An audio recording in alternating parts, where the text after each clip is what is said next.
Dear student, अस्सलामु अलैकुम व रहमतुल्लाहि व बरकातुहू। Welcome to smart chemistry.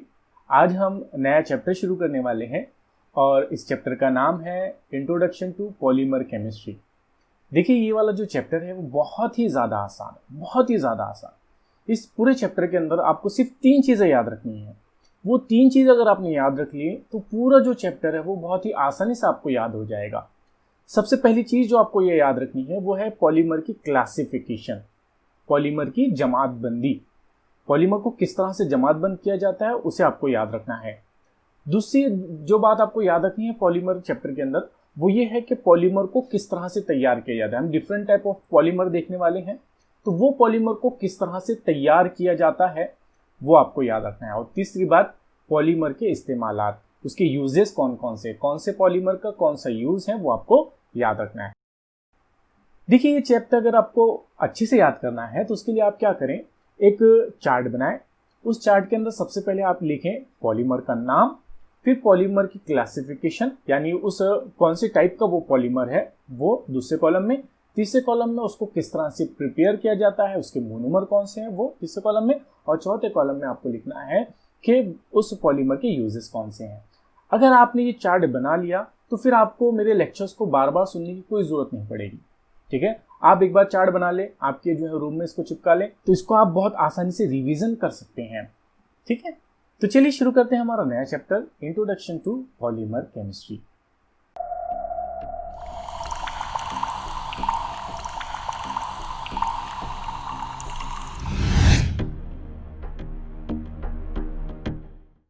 देखिए, सबसे पहले हम ये देखते हैं कि पॉलीमर कहते किसे हैं। देखिए, हमने इससे पहले जो चैप्टर पढ़ा है बायोमोलिक्यूल, उसमें भी जो है पॉलीमर का वर्ड आया है। ठीक है, फिर भी मैं यहाँ भी जो है पॉलीमर को आपको समझाने की कोशिश करता हूँ। देखिए, पॉलीमर ये 2 वर्ड से मिलकर बना है, पॉली और मर। पॉली का मतलब होता है कई ज्यादा, ठीक है, बहुत ज्यादा, और मर का मतलब होता है पार्ट्स, हिस्से। जब बहुत ज्यादा पार्ट्स आपस में मिल जाते हैं तो एक बड़ा सा मॉलिक्यूल तैयार हो जाता है। इसी बड़े से मॉलिक्यूल को हम पॉलीमर कहते हैं। तो पॉलीमर किसे कहते हैं? ये एक बड़ा सा मॉलिक्यूल होता है, एक बड़ा सा मॉलिक्यूल होता है जिसमें छोटे छोटे मॉलिक्यूल आपस में जुड़कर एक बड़ा सा मॉलिक्यूल तैयार करते हैं। इस बड़े से मॉलिक्यूल को ही हम पॉलीमर कहते हैं। अगर आप यहाँ देखोगे तो जो छोटे छोटे मॉलिक्यूल आपको यहाँ नजर आ रहे हैं, ये छोटे छोटे मॉलिक्यूल मोनोमर कहलाते हैं। देखिए, जो छोटे मॉलिक्यूल जो आपस में जुड़कर पॉलीमर तैयार कर रहे हैं वो छोटे से मॉलिक्यूल को हम मोनोमर कहते हैं।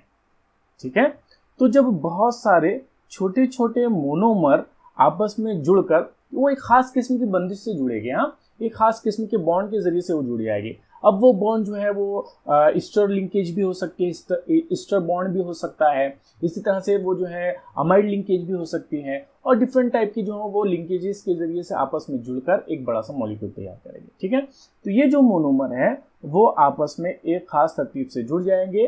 ठीक है, वो आपस में जुड़ जाएंगे और एक बड़ा सा मॉलिक्यूल तैयार कर लेंगे। इस बड़े से मॉलिक्यूल को ही हम पॉलीमर कहते हैं। ठीक है, तो जब छोटे छोटे मॉलिक्यूल आपस में जुड़कर एक बड़ा सा मॉलिक्यूल तैयार कर लेते हैं, इसी मॉलिक्यूल को हम पॉलीमर कहते हैं। ठीक है, और जो छोटे छोटे मॉलिक्यूल इस्तेमाल किए जाते हैं इसे मोनोमर कहते हैं। देखिए, चूंकि हमारा जो पॉलीमर है वो एक बहुत ही बड़ा मॉलिक्यूल है, इसी के वजह से इसका जो साल्मिक कमियत होती है, इसका जो मॉलिक्यूलर मास होता है वो बहुत ज़्यादा हो जाता है। ठीक है, तो उम्मीद करता हूं कि आपको पॉलीमर समझ में आ गया होगा। ठीक है, पॉलीमर एक बड़ा सा मॉलिक्यूल होगा जो छोटे छोटे मॉलिक्यूल से मिलकर तैयार हुआ होगा। चलिए, अब पॉलीमर के चंद इस्तेमालात, उसके यूजेस हम देख लेते हैं।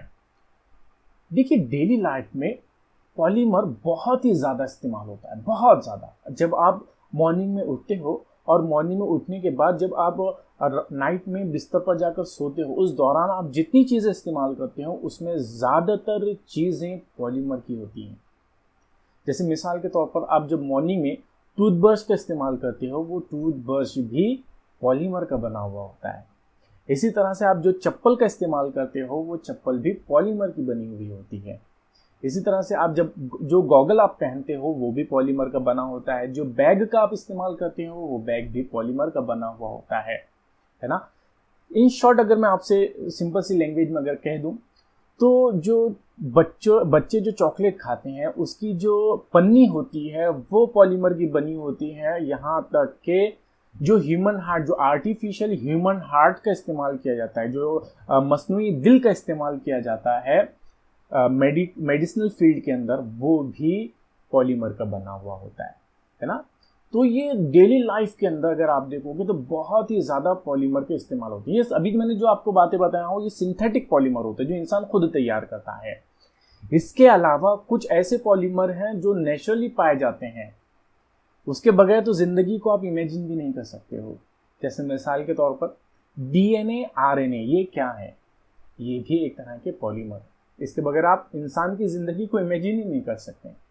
इसी तरह से जो स्टार्च हम खाते हैं, है ना, इस जो कार्बोहाइड्रेट हम जो खाते हैं जिसके जरिए से हमें तवानाई मिलती है, वो भी पॉलीमर ही होते हैं, है ना। इसी तरह से प्रोटीन, वो भी एक तरह के पॉलीमर है। तो ये जो पॉलीमर है ये नेचुरल पॉलीमर है, कुदरती तौर पर ही ये पाए जाते हैं, ठीक है।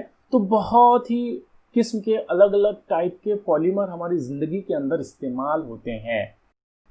चलिए अब ये देखते हैं कि पॉलीमर को क्लासिफाई किस तरह से किया जाता है। मैंने आपको बताया पॉलीमर बहुत ज़्यादा इस्तेमाल होते हैं ना, उसके यूजेस बहुत ज़्यादा हैं, वो डिफरेंट टाइप के हो सकते हैं, उसी की बुनियाद पर हम इनको क्लासिफाई करते हैं। तो चलिए देखते हैं सबसे पहले कि जो है पॉलीमर को किस तरह से क्लासिफाई किया जाता है। देखिए पॉलीमर एक बहुत ही वास्ट सब्जेक्ट है, बहुत ही बड़ा सब्जेक्ट है। इसको क्लासिफाई करना, पॉलीमर को क्लासिफाई करना बहुत ज़्यादा ज़रूरी हो जाता है। पॉलीमर को की जो क्लासिफिकेशन की जाती है वो डिफरेंट बेसिस पर की जाती है, डिफरेंट बुनियादों पर की जाती है। अब वो कौन कौन सी बुनियादें हैं, कौन कौन सी वो जो है कौन सी बेसिस हैं उनकी क्लासिफिकेशन की, चलिए वो देखते हैं। देखिए पॉलीमर को क्लासिफाई किया जाता है डिफरेंट बेसिस पर।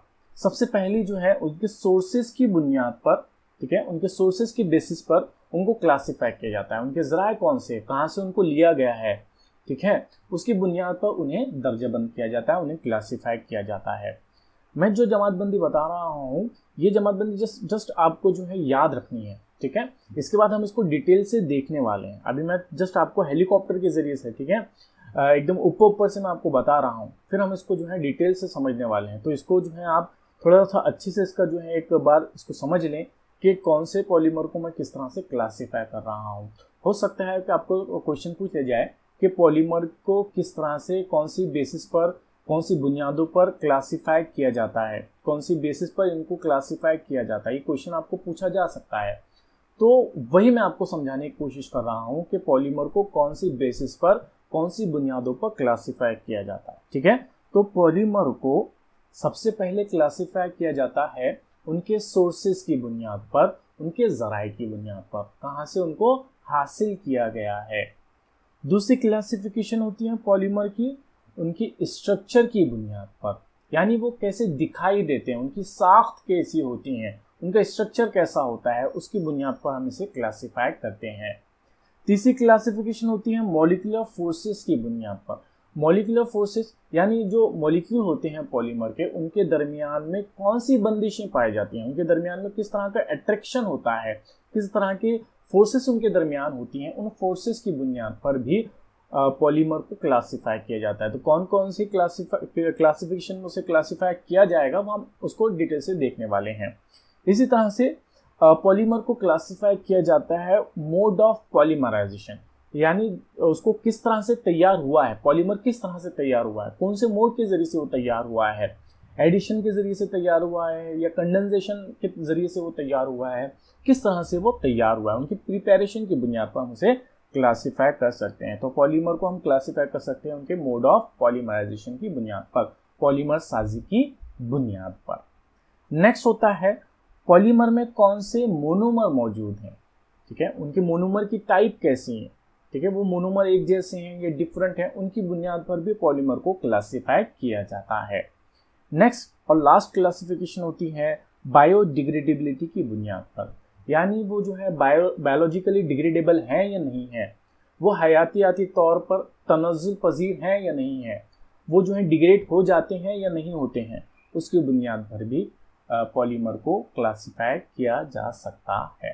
ठीक है, तो ये डिफरेंट बेसिस हैं, डिफरेंट टाइप है जिसकी बुनियाद पर पॉलीमर को क्लासिफाई किया जा सकता है।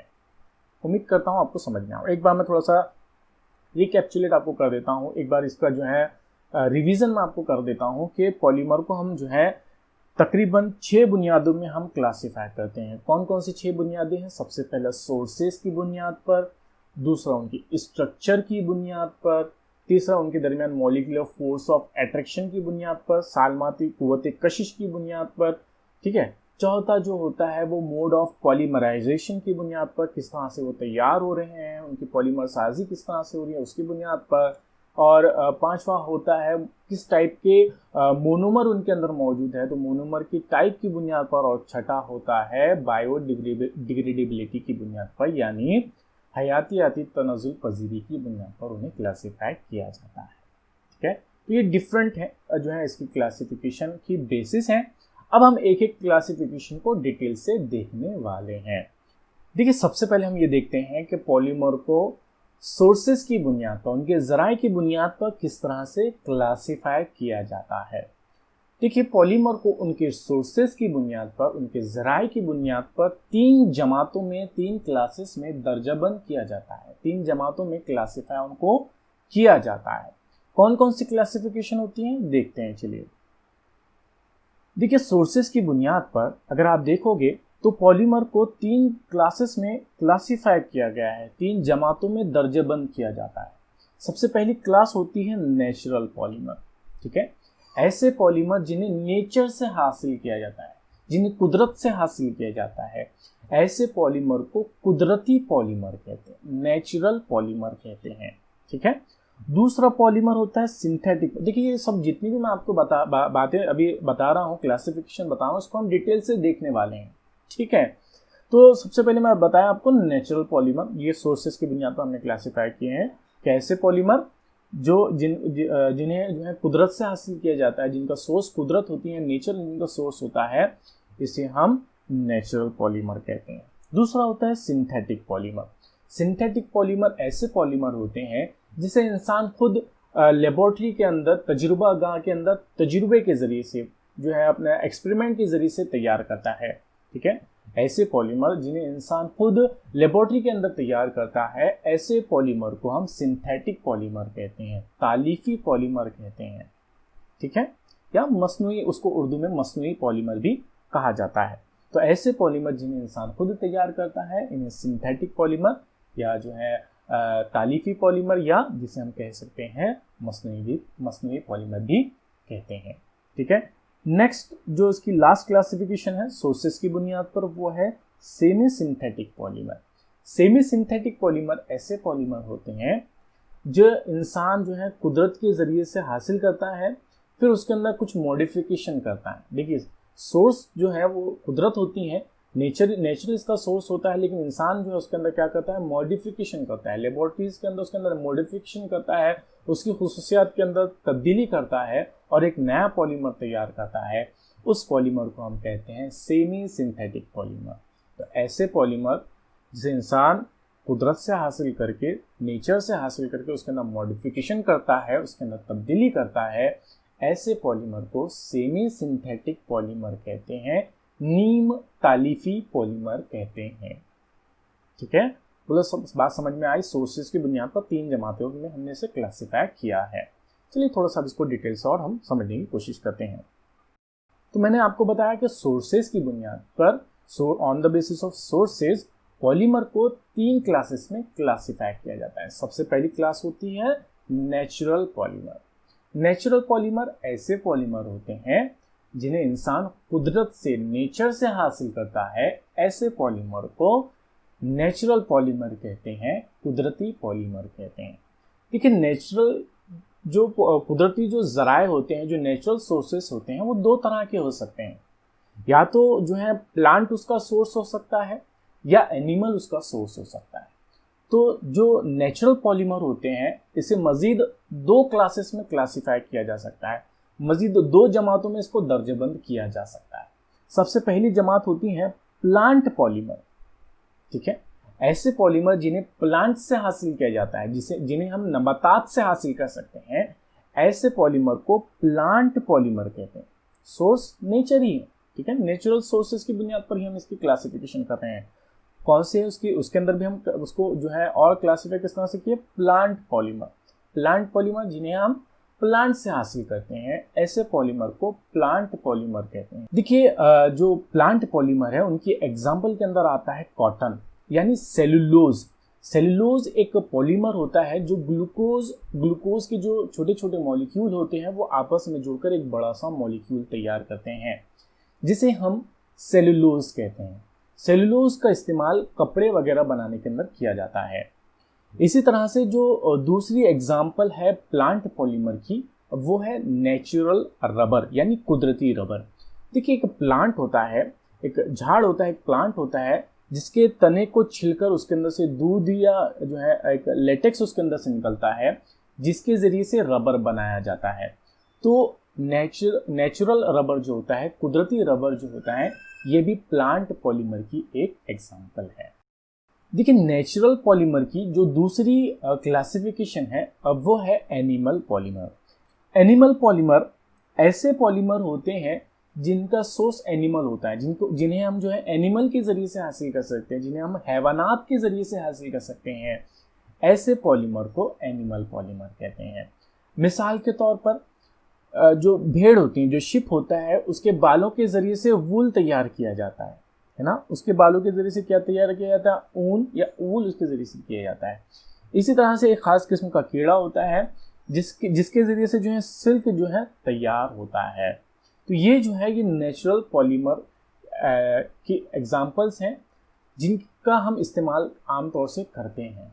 इसके अलावा भी डिफरेंट जो है नेचुरल पॉलीमर की जो है एग्जांपल्स हैं, जैसे स्टार्च हो गया, प्रोटीन हो गया, डीएनए आरएनए हो गया। ये भी जो है ये ऐसे नेचुरल पॉलीमर हैं जो हमारी डेली लाइफ के अंदर बहुत ही ज़्यादा इम्पोर्टेंस रखते हैं, ठीक है। तो on the basis of sources की बुनियाद पर जो दूसरी क्लासिफिकेशन है पॉलीमर की, वो है सिंथेटिक पॉलीमर। देखिए पॉलीमर को हमने क्लासिफाई किया है उनके सोर्सेस की बुनियाद पर। उस सोर्सेस की बुनियाद पर पहले हमने देख लिया है नेचुरल पॉलीमर, अब दूसरा हम देख रहे हैं सिंथेटिक पॉलीमर, ठीक है। तो सिंथेटिक पॉलीमर ऐसे पॉलीमर होते हैं जिसे इंसान खुद तजुर्बागाह के अंदर, लेबोरेटरी के अंदर तैयार करता है। ऐसे पॉलीमर को सिंथेटिक पॉलीमर कहते हैं, तालीफी पॉलीमर कहते हैं या मसनूई पॉलीमर कहते हैं। ऐसे पॉलीमर जिसे इंसान खुद तैयार कर सकता है, ऐसे पॉलीमर को तालीफी पॉलीमर, सिंथेटिक पॉलीमर या मसनूई पॉलीमर कहते हैं। अब जो सिंथेटिक पॉलीमर होते हैं इन्हें और ज़्यादा हम क्लासीफाई कर सकते हैं, ठीक है। इनकी जो सबसे पहली क्लासिफिकेशन होती है वो होती है सिंथेटिक रबर, ठीक है। कुछ ऐसे रबर भी हैं जो इंसान खुद तैयार कर सकता है, जैसे बूना एस और बूना एन। ये दो ऐसे रबर हैं जो इंसान खुद तैयार करता है, और ये जो रबर होते हैं ये नेचुरल रबर से ज़्यादा जो है खुसूसियत वाले होते हैं, उनसे ज़्यादा अच्छे जो है खुसूसियत वाले ये होते हैं, बूना एस और बूना एन रबर, ठीक है, जो इंसान खुद तैयार करता है। इसीलिए हम कहते हैं इसे सिंथेटिक रबर, ठीक है, इंसान खुद तैयार करता है। दूसरा होता है फाइबर्स। कुछ ऐसे सिंथेटिक जो है पॉलीमर होते हैं जो रेशे के फॉर्म में होते हैं, जो थ्रेड्स के फॉर्म में, धागों के फॉर्म में पाए जाते हैं। ऐसे पॉलीमर को हम फाइबर कहते हैं, जैसे नायलॉन, ठीक है। नायलॉन 66 नाम का एक पॉलीमर होता है जो रेशे के फॉर्म में होता है। इसी तरह से पॉलिस्टर, आपने नाम सुना होगा, ये धागों के फॉर्म में होता है। ये जो है कैसे फॉर्म में होता है, थ्रेड्स के फॉर्म में होता है। तो ऐसे पॉलीमर को हम कहते हैं फाइबर्स, ठीक है। और तीसरा जो पॉलीमर जो इंसान खुद तैयार कर सकता है वो है प्लास्टिक। ये ऐसे पॉलीमर होते हैं जिनको जो है गर्म करके नरम किया जा सकता है और इनको दूसरी शक्ल में ढाला जा सकता है। तो ये जो है प्लास्टिक कहलाते हैं। प्लास्टिक की एक एग्जांपल हम आमतौर से जो है जो भी चीज़ हमको नज़र आती है उसे हम प्लास्टिक कहते हैं। पॉलीथीन खासतौर से जो है प्लास्टिक डिफरेंट टाइप के हो सकते हैं, जैसे हाई डेंसिटी पॉलीथीन हो जाता है, लो डेंसिटी पॉलीथीन हो जाता है। इसी तरह से और भी डिफरेंट किस्म के प्लास्टिक जो है पाए जाते हैं। ठीक है, तो अभी तक हमने क्या देख लिया है, पॉलीमर को क्लासिफिकेशन उनके सोर्सेज की बुनियाद पर। सबसे पहले नेचुरल सोर्स के अंदर दो, प्लांट और एनिमल। फिर उसके बाद जो है हमने देखा है सिंथेटिक पॉलीमर में 3 क्लास हमने देख लिया है, सिंथेटिक रबर, फाइबर और प्लास्टिक। चलिए अब तीसरा देखते हैं सेमी सिंथेटिक पॉलीमर। ठीक है, उम्मीद कर रहा हूं कि आपको क्लासिफिकेशन समझ में आ रही है, कौन सी किसको मैं किसके इस जो है जमात में मैं क्लासीफाई कर रहा हूं, ये आपको समझ में आ रहा है। चलिए अब तीसरा देखते हैं सेमी सिंथेटिक पॉलीमर। तो on the basis of sources की बुनियाद पर ही जो पॉलीमर की तीसरी क्लासिफिकेशन होती है वो होती है सेमी सिंथेटिक पॉलीमर।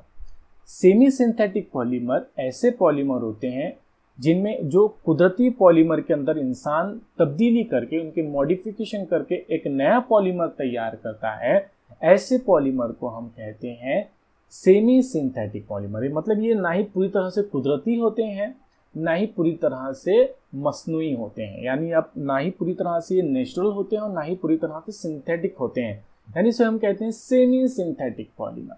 ठीक है, ऐसे पॉलीमर जिन्हें इंसान कुदरत से हासिल करके उसमें मॉडिफिकेशन करता है, उसमें तब्दीली करता है, ऐसे पॉलीमर को हम कहते हैं सेमी सिंथेटिक पॉलीमर। मिसाल के तौर पर सेलुलोज एसीटेट ये ऐसा पॉलीमर है जो सेलुलोज से तैयार किया जाता है। ठीक है, और सेलुलोज एसीटेट जो होता है ये फिल्म वगैरह आपने देखा होगा, जो रील होती है, फिल्म की जो रील होती है वो बनाने के अंदर इसका इस्तेमाल किया जाता है। इसी तरह से सेलुलोज नाइट्रेट जो सेलुलोज से तैयार किया जाता है, सेलुलोज के अंदर मॉडिफिकेशन करके तैयार किया जाता है, और ये जो है इस्तेमाल किया जाता है एक्सप्लोजिव के तौर पर। जो एक्सप्लोजन के अंदर या जो है धमाका करने के अंदर जो कंपोनेंट इस्तेमाल किए जाते हैं, जो केमिकल इस्तेमाल किए जाते हैं, उसके अंदर इसका इस्तेमाल किया जाता है। इसी तरह से वोल्कनाइज्ड रबर, जो रबर होता है उसमें इंसान क्या करता है, कुछ मॉडिफिकेशन कर देता है, उसमें सल्फर की मिलावट उसके अंदर कर देता है, जिसकी वजह से जो रबर होता है वो बहुत ही ज़्यादा सख्त हो जाता है और बहुत ज़्यादा मजबूत हो जाता है। मतलब उसके अंदर कुदरती पॉलीमर के अंदर क्या कर दिया इंसान ने, उसमें मॉडिफिकेशन कर दिया। ठीक है, तो ऐसे पॉलीमर को हम कहते हैं वोल्कनाइज्ड रबर। ठीक है, तो ये चंद एग्जाम्पल हैं सेमी सिंथेटिक पॉलीमर की। तो उम्मीद करता हूँ कि आपको सोर्सेस की बुनियाद पर पॉलीमर जो है समझ में आ गया होगा। तो हमने जो है पॉलीमर को उनके सोर्सेस की बुनियाद पर क्लासिफाई कर लिए हैं। सोर्सेस की बुनियाद पर 3 क्लासेस में हमने उसे दर्जाबंद किया है, नेचुरल पॉलीमर, सिंथेटिक पॉलीमर और सेमी सिंथेटिक पॉलीमर। तो ये हो गया उनके सोर्सेस की बुनियाद पर। ठीक है, तो हमने अभी तक देख लिया है सोर्सेस की बुनियाद पर किस तरह से जो है पॉलीमर को क्लासिफाई किया जाता है। अब हम देखने वाले हैं स्ट्रक्चर की बुनियाद पर पॉलीमर को किस तरह से क्लासिफाई किया जाता है। देखिए, स्ट्रक्चर की बुनियाद पर पॉलीमर को 3 क्लासेस में क्लासिफाई किया जाता है, 3 जमातों में दर्जाबंद किया जाता है। सबसे पहली जमातबंदी होती है लीनियर पॉलीमर। लीनियर पॉलीमर ऐसे पॉलीमर होते हैं जो लीनियर फॉर्म में पाए जाते हैं। ठीक है, खती फॉर्म में जो इनका जो स्ट्रक्चर होता है एकदम लीनियर होता है, इन्हें हम लीनियर पॉलीमर कहते हैं। दूसरा पॉलीमर होता है इसी के अंदर जो इसकी दूसरी क्लासिफिकेशन होती है उनके स्ट्रक्चर की बुनियाद पर, वो होती है ब्रांच्ड पॉलीमर। ब्रांच्ड पॉलीमर ऐसे पॉलीमर होते हैं जिनमें ब्रांच्ड पाए जाते हैं, जिनमें शाखें पाई जाती हैं, ऐसे पॉलीमर को हम कहते हैं ब्रांच्ड पॉलीमर। और तीसरी क्लासिफिकेशन होती है उनके स्ट्रक्चर की बुनियाद पर cross linked polymer. Cross linked polymer ऐसे पॉलीमर होते हैं जिनमें जो है मॉलिक्यूल्स के दरमियान बंदिशें पाई जाती है, क्रॉस लिंक्ड उनके दरमियान हो जाती है, जिसकी वजह से जो पॉलीमर होता है वो पॉलीमर जालीदार हो जाता है। ऐसे पॉलीमर को हम कहते हैं क्रॉस लिंक्ड पॉलीमर। ठीक है, तो उनकी स्ट्रक्चर की बुनियाद पर पॉलीमर को 3 क्लासेस में क्लासिफाई किया जाता है, लीनियर पॉलीमर, ब्रांच्ड पॉलीमर और क्रॉस लिंक्ड पॉलीमर। चलिए अब इसको थोड़ा डिटेल से हम समझने की कोशिश करते हैं। देखिए, पॉलीमर को उनकी स्ट्रक्चर की बुनियाद पर 3 जमातों में, 3 क्लासेस में क्लासिफाई किया जाता है। सबसे पहली जमात होती है लीनियर पॉलीमर।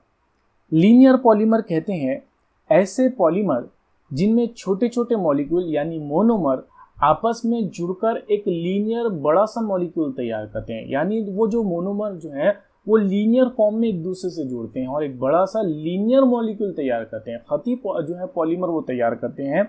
इस तरह से अगर आप देखोगे तो एक लीनियर मॉलिक्यूल यहाँ तैयार हो गया है, एक जो है स्ट्रेट मॉलिक्यूल वहाँ तैयार हो गया है। इसी स्ट्रेट मॉलिक्यूल को इसी लीनियर मॉलिक्यूल को हम लीनियर पॉलीमर कहते हैं। जो लीनियर पॉलीमर होता है उसे सिर्फ जो है ऐसे वही मोनोमर तैयार कर सकते हैं जिनमें दो फंक्शनल ग्रुप मौजूद होते हैं या जिनमें जो है alkene as a functional group के तौर पर मौजूद होता है। जैसे मिसाल के तौर पर CH2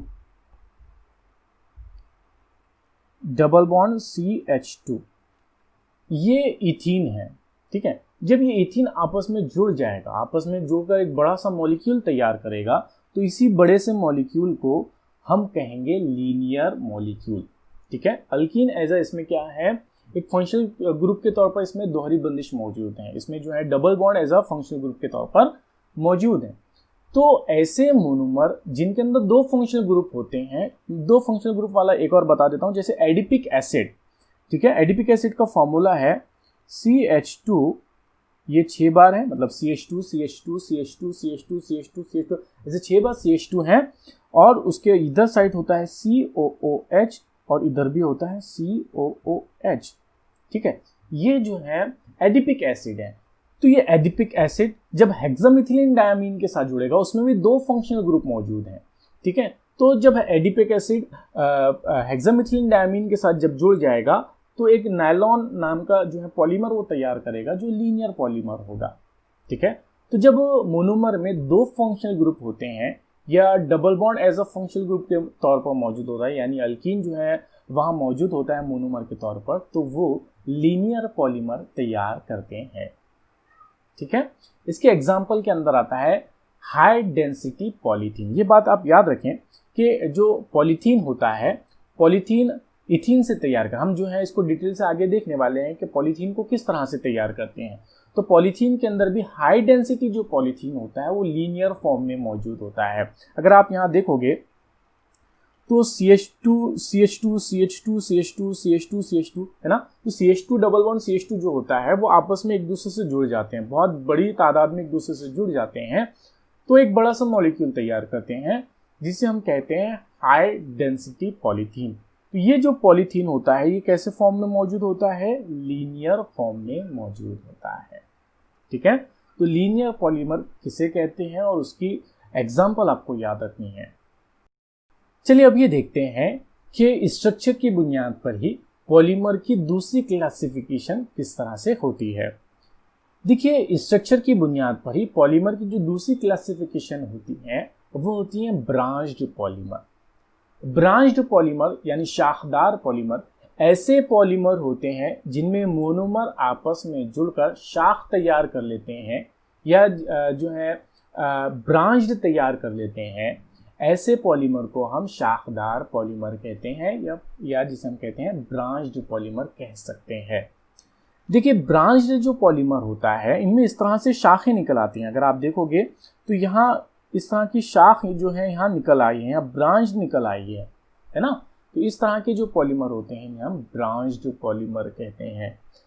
ब्रांच्ड पॉलीमर वही मोनोमर तैयार कर सकते हैं जिनमें तीन फंक्शनल ग्रुप मौजूद होते हैं, जिनमें तीन फंक्शनल ग्रुप मौजूद होते हैं या जिनमें पहले से ही ब्रांच मौजूद होती है, जिनमें पहले से ही जो है अल्किल ग्रुप की ब्रांच जिसमें पहले से ही मौजूद हो, मोनोमर में पहले से ही ब्रांच मौजूद है। जब वो जो है एक बड़ा सा मॉलिक्यूल तैयार करेगा तो उसमें भी ब्रांच मौजूद ही होगी। तो ऐसे पॉलीमर को हम कहते हैं ब्रांच्ड पॉलीमर। इसके एग्जांपल में आता है लो डेंसिटी पॉलीथीन। जो मैंने आपको कहा पॉलीथीन की अलग अलग टाइप होती हैं, तो हाई डेंसिटी पॉलीथीन तो वो जो है लीनियर पॉलीमर के एग्जांपल है, लेकिन लो डेंसिटी पॉलीथीन जो होता है, लो डेंसिटी पॉलीथीन में क्या होता है, जो CH2 ग्रुप होता है वो इस तरह की शाखें तैयार कर लेता है। अगर आप देखोगे यहाँ शाखें निकल गई हैं, है ना, अल्किल ग्रुप की शाख निकल गई है, ब्रांच यहाँ अल्किल ग्रुप की निकल गई है। इस तरह का जो पॉलीथीन तैयार होता है इसे हम कहते हैं लो डेंसिटी पॉलीथीन, LDP हम इसे यहाँ कहते हैं, LDP, ठीक है, लो डेंसिटी पॉलीथीन हम इसे कहते हैं, ठीक है। तो ये हो गया इनके स्ट्रक्चर की बुनियाद पर दूसरी क्लासिफिकेशन। अब इसकी तीसरी क्लासिफिकेशन हम देखते हैं उनके स्ट्रक्चर की बुनियाद पर। देखिए पॉलीमर की जो स्ट्रक्चर की बुनियाद पर तीसरी जो क्लासिफिकेशन होती है वो होती है क्रॉस लिंक्ड पॉलीमर, यानी जालीदार पॉलीमर। क्रॉस लिंक्ड पॉलीमर ऐसे पॉलीमर होते हैं जिनमें पॉलीमर की जंजीरें आपस में ही क्रॉस लिंक्ड हो जाती हैं, आपस में ही वो क्या कर लेती है, बंदिशें कर लेती हैं, जिसकी वजह से जो पॉलीमर तैयार होता है वो पॉलीमर जालीदार नजर आता है। इसी पॉलीमर को हम कहते हैं क्रॉस लिंक्ड पॉलीमर। तो क्रॉस लिंक्ड पॉलीमर में जो पॉलीमर की जो जंजीरें होती हैं वो जंजीरें आपस में क्या कर लेती हैं, आपस में ही क्रॉस लिंक्ड हो जाती है, आपस में ही बंदिशें कर लेती हैं। और ये जो क्रॉस लिंक्ड होने की वजह से, आपस में ही बंदिशें करने की वजह से ये पॉलीमर इतना बहुत ही ज़्यादा सख्त हो जाता है, ये बहुत ज़्यादा रिजिड हो जाता है। इसके एग्जाम्पल अगर आप देखोगे तो उसके एग्जाम्पल में आता है बैकलाइट। बैकलाइट अगर आप देखोगे तो इसकी जो पॉलीमर की जो जंजीरें हैं, ये जंजीरें आपस में कैसी हो गई हैं, क्रॉस लिंक्ड हो गए हैं। ये जो है CH2 के जरिए से वो आपस में क्या हो गई हैं, जुड़ गई हैं, जिसकी वजह से जो पॉलीमर तैयार हुआ है ये जालीदार पॉलीमर तैयार हुआ है, जिसे हम कहते हैं बैकलाइट। और ये बैकलाइट बहुत ज़्यादा सख्त और बहुत ज़्यादा रिजिड होता है ना। इसका जो इस्तेमाल होता है वो कुकर के हैंडल वगैरह बनाने में किया जाता है, बहुत ज़्यादा सख्त होता है। इसी तरह से जो क्रॉस लिंक्ड पॉलीमर की जो दूसरी एग्जांपल होती है वो होती है वोल्कनाइज्ड रबर। देखिए जो रबर होता है, जो नेचुरल रबर होता है या जो सिंथेटिक रबर होता है, वो बहुत ही ज़्यादा लचीला, बहुत ज़्यादा इलास्टिसिटी उसके अंदर होती है और वो बहुत ज़्यादा नाजुक होता है। तो हम क्या करते हैं, उसको सल्फर के साथ उसको गर्म कर लेते हैं, ठीक है। तो सल्फर के साथ जब हम उसको गर्म करते हैं तो उसके अंदर डाइसल्फाइड लिंकेज तैयार हो जाती हैं। जो पॉलीमर की जो जंजीरें होती हैं, जो रबर की जो जंजीरें होती हैं, उनके अंदर इस तरह की डाइसल्फाइड लिंकेज आपस में ही बन जाती हैं, जिसकी वजह से ये जो रबर होता है वो बहुत ही ज़्यादा सख्त हो जाता है, बहुत ज़्यादा रिजिड हो जाता है, जिसके ज़रिए से फिर आप जो है इसके जूते चप्पल या जो है रबर जो टायर वगैरह होते हैं वो भी आप जो है उस रबर से, वोल्कनाइज्ड रबर से तैयार कर सकते हैं, ठीक है। तो ये थी इसकी classification on the basis of structure. उनकी स्ट्रक्चर की बुनियाद पर किस तरह से क्लासिफाई जो है पॉलीमर को हम करते हैं, हमने देख लिया है। उम्मीद करता हूं कि आपको पॉलीमर की क्लासिफिकेशन समझ में आ गई होगी। हमने आज पॉलीमर को क्लासिफाई किया है उनके सोर्सेज की बुनियाद पर और उनके स्ट्रक्चर की बुनियाद पर, ठीक है। मिलते हैं नेक्स्ट लेक्चर के अंदर, और नेक्स्ट लेक्चर के अंदर हम देखेंगे पॉलीमर को उनके मॉलिक्यूलर सोर्सेज की बुनियाद पर किस तरह से क्लासिफाई किया जाता है। साथ ही साथ हम देखने वाले हैं कि उनके मोनोमर की टाइप की बुनियाद पर और बायोडिग्रेडेबिलिटी की बुनियाद पर पॉलीमर को किस तरह से क्लासिफाई किया जाता है। मिलते हैं नेक्स्ट लेक्चर के अंदर, जब तक अस्सलामु अलैकुम व रहमतुल्लाहि व बरकातहू।